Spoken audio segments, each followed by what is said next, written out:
Sabi niyo nga po hindi bawal mag-insert, hindi na ang labag sa batas yung kickback, pero 'di ba Senator, dito sa mga hawak niyo na po na ebidensya ngayon na galing kay Bryce sa plano ng buksan po mamaya, baka wala din naman po doon na kumbaga makita tayo na talagang bigayan itong mga kickback kasi I don't think maisi-save po iyon. Paano po kaya yun?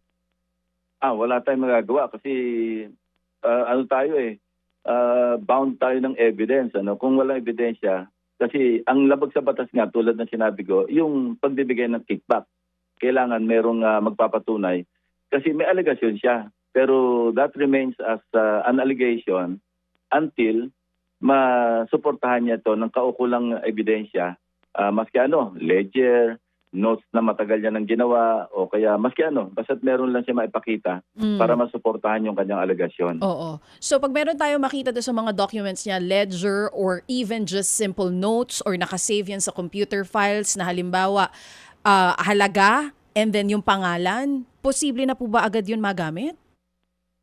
Yes, of course. Ebidensya na yun. Plus yung alegasyon niya, plus yung circumstantial, sasabihin natin circumstantial evidence, yung tumugba, yung sinasabing in-insert, tumugba do sa mga item for item, tumugba yung amount.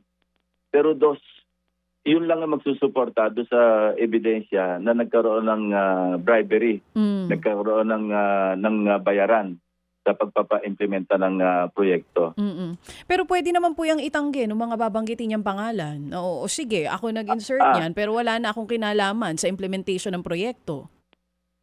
Matter of defense kasi kung matibay kasi alam mo DJ, 'di ba, maski sa investigador, alam mo yung investigator's notebook, tinatanggap ng korte 'yon pag pinresenta 'yon at binasa yung nasa notebook ng investigador na nung pumunta siya sa scene of the crime, isinulat niya 'yon, may mga petsa at talagang kitang-kita naman na hindi ito manufactured kundi ginawa nung mismong araw o panahon na nag-iimbestiga siya, pwedeng 2 years ago, 1 year ago, 2 years ago, 3 years ago.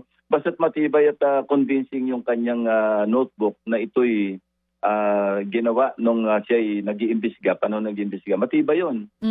So hindi po siya po pwedeng basta baliin lang ng denial na hindi, wala akong kinalaman dyan? Matter of defense. Sa korte na yon. Doon na sila magtutuos. Oo, korte na po ang pagalingan na ng mga abogado. Mga kapatid, brothers and sisters, saan ka pa? Dito na tayo sa totoo. Dito na tayo sa True FM. Mga kapatid, mag-subscribe and follow po kayo sa social media accounts ng True Network PH. Yan po kami. Hanapin nyo lang True Network PH, Facebook, Instagram, YouTube, TikTok, and podcast. Mapa-Apple or Spotify man yan, mahahanap nyo kami. Lahat ng mga napapanood at napapakinggan nyo po sa programa, nasa social media accounts namin yan. So, paano mga kapatid? See you sa social media!